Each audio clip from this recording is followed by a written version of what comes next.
Hey,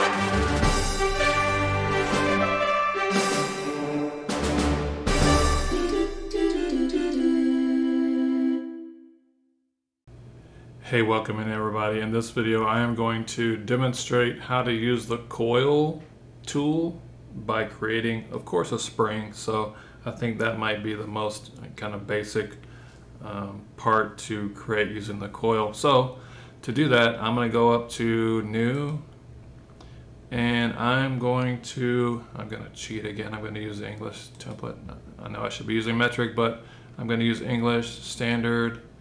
I'm going to go to create, and then what I want to do is I'm going to start a 2D sketch.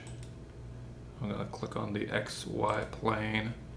Now what I'm going to do is I'm going to create a vertical line that's going to be a center line, and so I'm going to use the line tool. I'm just going to draw my line kind of over to the left and straight down. I don't really care about the dimension of it as long as it's straight down. And what I want to do is I'm going to turn this line. I'm going to left click on it. I want that to be a center line. So I'm going to go up to where you see the Format panel, click on the center line option. And then what I want to do is I want to lock the center of this center line to my origin. So to do that, if you go to the constraint panel, look on this coincident constraint. I'm going to click that. Just kind of hover my mouse over the line, look for that little green dot that specifies that's the center point, which is right there. I'm going to left click that green dot.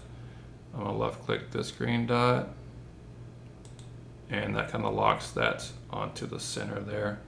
And then what I want to do is I am going to draw a circle using the center point. Again, I'm just going to draw it off over to the right here.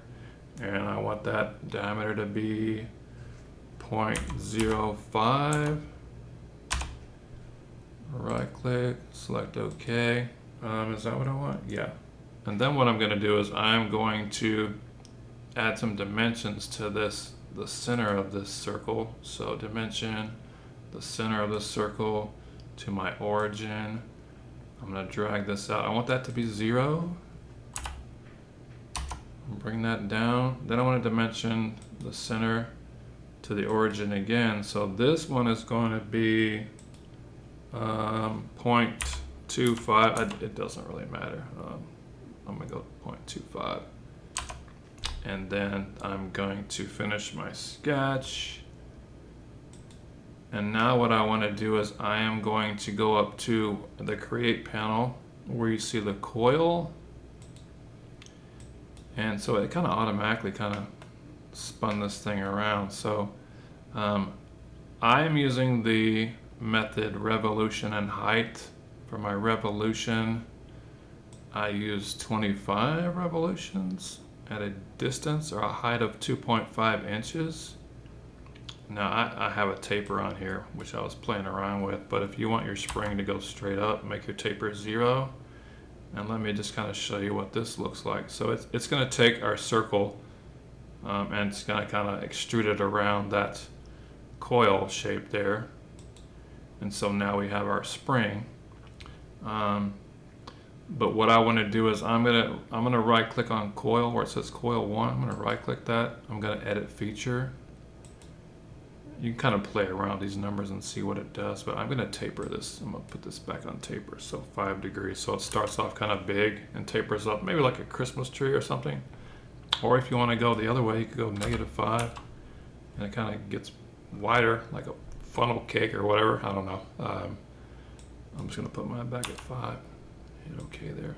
For our texture, you can add whatever you want, but I'm going to use like we did the paper clip way back in a few videos earlier. What did I use? What did I use? Oh yeah, aluminum polish. That's what I want to use. And then you can go to view. I like using the shaded with edges, high quality, add shadows to it, reflections. You can go perspective. No, let's go back. Let's go back. Most things look better in perspective. I don't think this one does. We're gonna go back to orthographic and then change my lighting to photo booth, so you get that kind of nice shadow. So anyway, that's kind of how you create a spring. You can taper it in, taper it out, get really fancy with it. And I hope that helped, and see you in the next video. Make sure you save it. All right, peace out.